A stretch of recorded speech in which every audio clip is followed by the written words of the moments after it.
Os dois. O Pedro é muito perigoso, jogador, assim, os zagueiros adversários... Gosta mesmo do Pedro, né?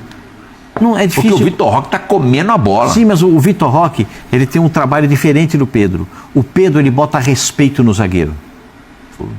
O Pedro dentro da grande área, o zagueiro não pode descuidar. Mas a fase que o Vitor Roque tá, o zagueiro sabe que se ele piscar, o Vitor Roque dá um tranco nele, gira e faz o gol. Mas não, outra coisa. Né? A bola pode espirrar na meia-lua que o Flaco vem e sapeca pra dentro do gol. A fase do Vitor Roque é melhor. A fase da dupla do Palmeiras é uma fase de espetáculo. Tanto que o Vitor Roque está se aproximando da artilharia do campeonato. Porque o Caio Jorge parou de fazer gol, entrou numa seca e o Caio Jorge... O Zé lembrou outro dia que os tempos dele de zagueiro, das poucas partidas que ele fez recuado, jogando como zagueiro. Se você fosse zagueiro... Aí, José...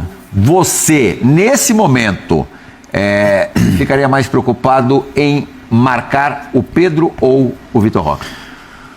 Os dois. É difícil. São tão diferentes. Os dois. Diferentes. Mas assim, eu tenho uma base de futsal. Eu usaria, para mim, pela base de futsal que eu tenho, o Pedro seria mais fácil.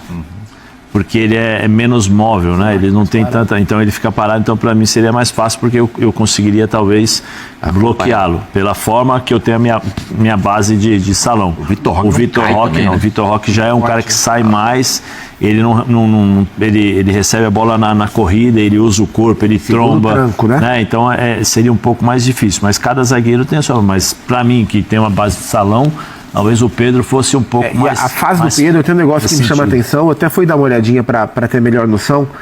Eu fui pegar a data do esporro que o Felipe Luiz deu no Pedro naquela entrevista, foi no jogo contra o São Paulo. Isso foi em julho. E aí eu comecei a olhar, eu tirei Campeonato Carioca. Foi logo depois da Copa do Mundo, né? Foi. Eu tirei Campeonato Carioca. E na Copa do Mundo ele já ficou bem escanteado, né? Na Copa do Mundo foi a declaração que o Zé falou agora há pouco, né? Do Boto. Aquela declaração, tirando o Campeonato Carioca, ela é praticamente a metade. Tem acho que 17 jogos pra cima e 18 jogos antes. O Pedro melhorou muito depois daquela declaração. Então, até já falei isso essa semana no Sport Center depois da rodada.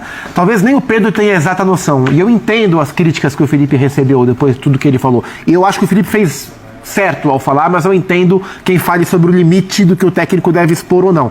Mas o Felipe ajudou muito o Pedro. O Felipe fez muito bem ao Pedro. O Pedro saltou de 5 gols antes daquela bronca para 9 gols depois daquela bronca em praticamente o mesmo número de jogos. Ele cutucou o Pedro, ele alertou o Pedro e o Pedro cresceu de produção. A ponto de o Pedro vai ser titular contra o Palmeiras. Acho que o Felipe não vai colocar o Pedro. Depois que ele jogou contra o Botafogo, vai jogar. Uma assistência e um gol, acho que ele vai jogar. Ou vai